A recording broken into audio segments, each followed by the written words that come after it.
Welcome, brave souls, to Fear File Chronicles, your one-way ticket to spine-chilling stories and terrifying tales.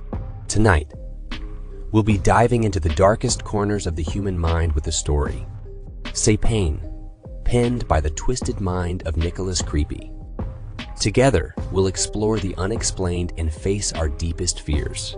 But before we begin, if you enjoy trembling in terror, be sure to hit that like button, share this video with your fellow fear fanatics, and subscribe to our channel. Don't forget to click the bell notification so you never miss an eerie episode.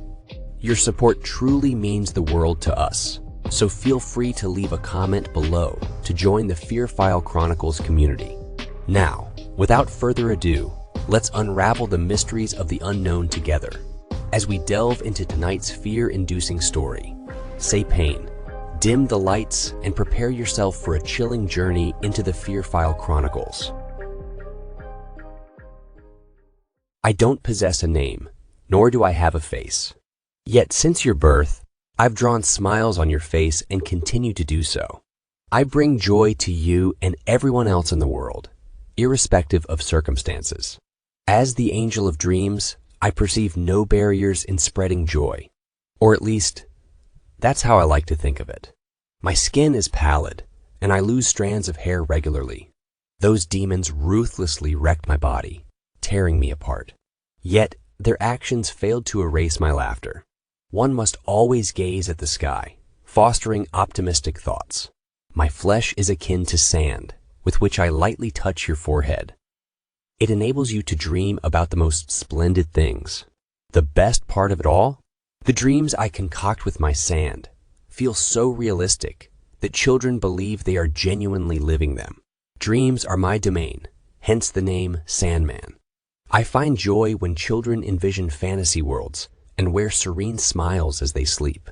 Bringing peace and happiness to those embroiled in wars is my duty. For when they sleep, they traverse realms untouched by war, granting them brief moments of happiness. These moments help my heart to endure, despite the relentless march of time. Regrettably, some find my appearance intimidating. My skin is lifeless and as pale as the moon, with my bones protruding through my flesh. I resemble a zombie, my jawbone exposed, my teeth ever visible, almost as if I'm perpetually grinning. My eyes are black, and with these, I hypnotize anyone who catches a glimpse of me upon their premature waking, making them forget. Though I may bear the semblance of a monster, not a single child has recoiled in fear upon seeing me. Instead, they embrace me, elated. My terror-inducing appearance serves as a means to frighten away nightmares, causing them to flee upon my arrival in a child's dream. Were I to stroll through the streets, I would pass unnoticed, for despite my unseemly exterior, I only bring joy. It is ill-advised to judge based on appearances. I serve as a testament to this, as despite my monstrous form, my intentions are pure, to spread happiness through realistic, beautiful dreams and hopes. My life is rich with tales, so numerous that recounting them all could keep someone awake for an entire year, without any intervals. I remember my first day on this planet distinctly. Awakening on the cold, damp earth, I was startled to find my heart had ceased to beat. I was frightened, believing myself to be a ghost, given my cold skin, my lack of need for breath, and my heart's immobility. It took time to accept that I was not a ghost. I merely didn't understand why I didn't appear to be living. A familiar nearby lake served as a mirror, reflecting my monstrous appearance back at me. My eyes had been gouged out, but astonishingly, I could still see. My face was skinned below the nose, revealing my jaw and pearly teeth. This transformation was the result of an accident, a memory I choose not to recollect. I tried to shed tears, but couldn't due to my lack of eyes. Breaking into my house, I cloaked my body and face with clothes. Embarrassed by my appearance, I roamed the city, concealing my monstrous figure. Days passed in this manner, for I did not wish to return to my house.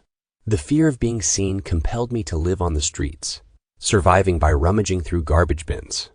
Over time, I became friends with other homeless people who roamed the streets of Argentina, my homeland. I never showed them my face, as I hid behind a scarf that covered my mouth and black glasses that masked my eyes. I told them my face was disfigured from an accident, a half-truth at best. Among these individuals was a family, a mother, a father, and their daughter. They lived under a bridge, occasionally wandering around the campus of a nearby university. Sometimes, our paths would cross, and we'd spend the afternoons talking or scavenging for sustenance. Days rolled slowly forward in a city teeming with people, some good and others less so. But there was one night that imprinted itself on my existence, forcing me to confront who I had become. I decided to spend the night with the family under the bridge. At 11 p.m., they succumbed to sleep, their bellies filled with the bread and tea I had scrounged for them from a bar earlier in the day. I didn't sleep, didn't need to, nor did I need to breathe. Considering this, I believed I must be some kind of zombie. What else could exist and yet not be alive? This was the only logical explanation within the realm of the fantastical. But then I noticed them. From my position on a pile of rubble, I saw two men, black as shadows, approaching the sleeping girl. Fear gripped me at the sight of their apparent intentions to abduct her. I sprang into action, rushing to confront these dark figures, but they vanished instantaneously. Frozen in place, shocked by their ghost-like disappearance, I collapsed to the ground. I started shaking, desperately trying to make sense of what I'd just seen. Praying to God, I closed my eyes, convinced I had seen demons. I was not hallucinating. My own eyes had witnessed the inexplicable. Then, on that chilly night, I heard footsteps. Opening my eyes, I saw the shadow men again, this time reaching for the sleeping girl. I lunged at one of them. Grabbing him, I realized he was truly a shadow, devoid of facial features or clothing. I held on, but within seconds, the skin and flesh of this shadowy figure changed. His flesh, blood, and organs turned to sand and fell to the ground, staining me red. Where he had been, a pile of macabre sand remained.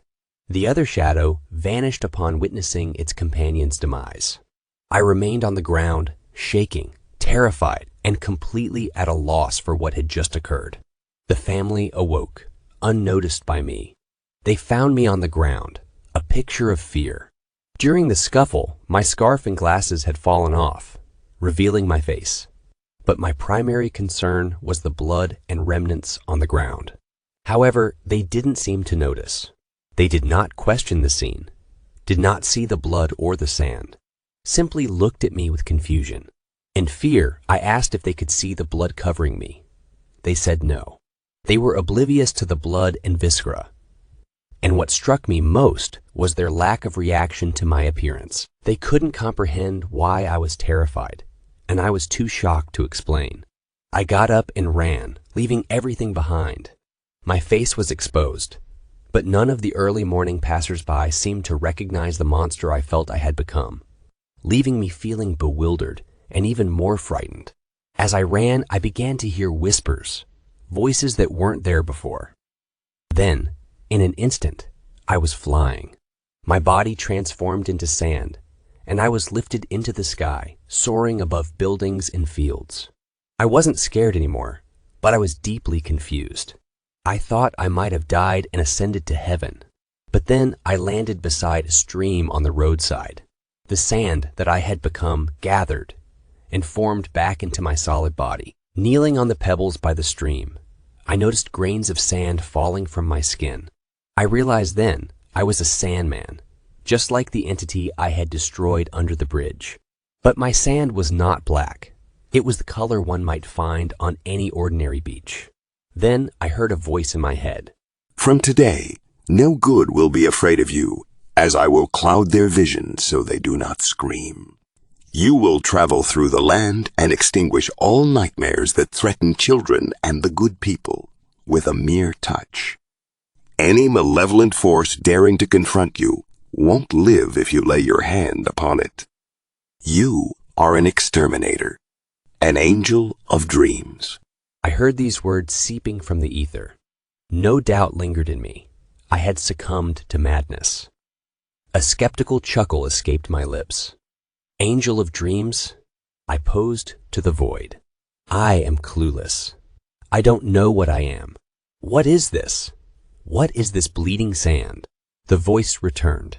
Chosen, you remain steadfast in my words. Even if you fall, I will lift you.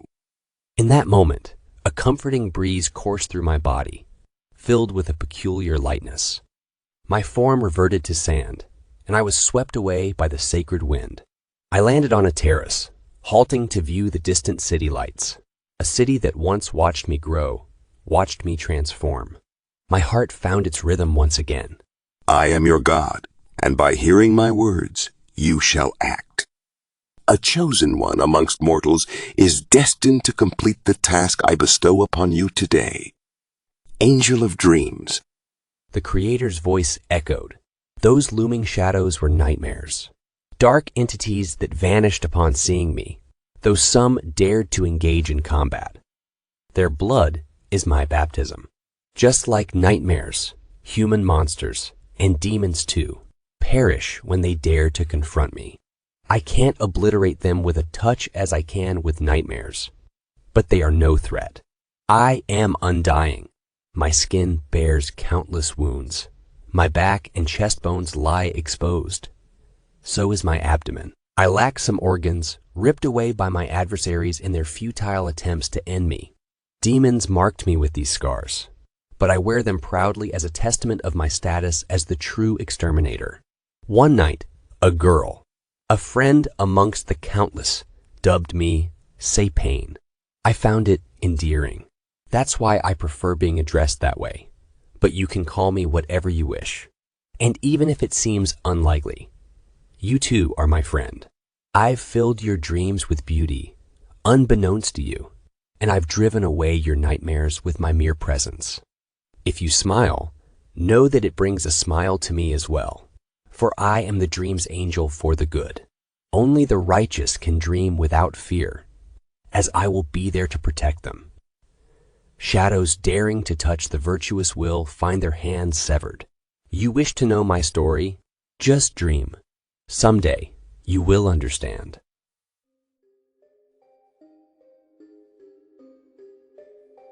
Well, my friends, we've reached the end of tonight's chilling tale, Sapane, by the talented Nicolas Creepy.